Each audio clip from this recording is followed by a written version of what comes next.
यहाँ पर आपके पास ये दिया हुआ है कि एक आपके पास बेसिकली सॉलिड स्फीयर है, उसको आगे की तरफ स्पीड दिए हुए हैं वी नॉट, और बेसिकली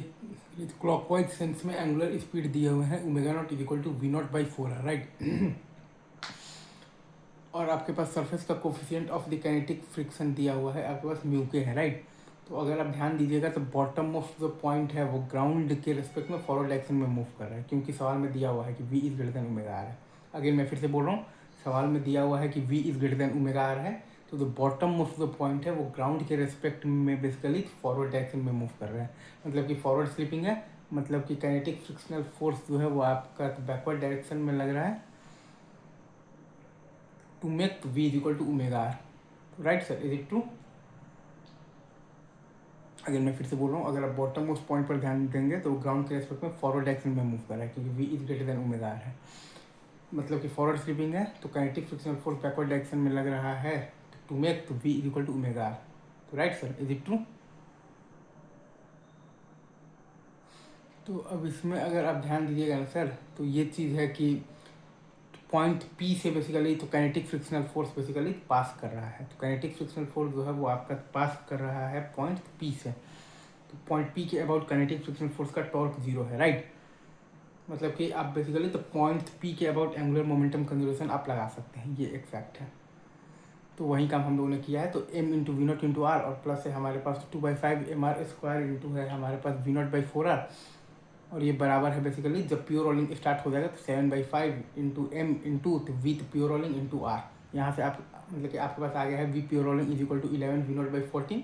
और आपके पास आ गया है omega pure rolling is equal to 11 we naught और बाई आ गया है 14r। आपके पास बेसिकली ओमेगा प्योर रोलिंग आ गया है 11 we naught by 14r, right sir, is it true. अब चूंकि आप देख रहे हैं कि चूंकि V is greater than omega are है, तो जो बॉटम ऑफ द पॉइंट है वो ग्राउंड के रेस्पेक्ट में फॉरवर्ड डायरेक्शन में मूव कर रहा है, मतलब कि फॉरवर्ड स्लिपिंग है, तो काइनेटिक फ्रिक्शनल फोर्स आपका बेसिकली बैकवर्ड डायरेक्शन में लग रहा है, right sir, is it true.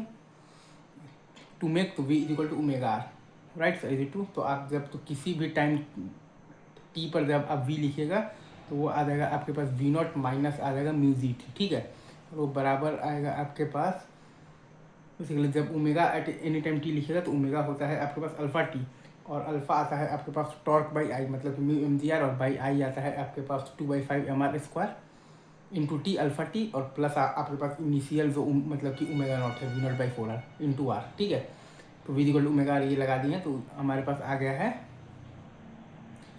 T equal to आ गया है 3 we naught by 14 mu G, हमारे पास आ गया है टी इक्वल टू आ गया है 3 we naught by 14 mu G. तो यहाँ से आप जब देखिएगा तो वी प्योर रोलिंग आपके पास आ जाएगा 11 वी नॉट बाई 14, और आपके पास ओमेगा प्योर रोलिंग आ जाएगा 11 वी नॉट बाई 14r,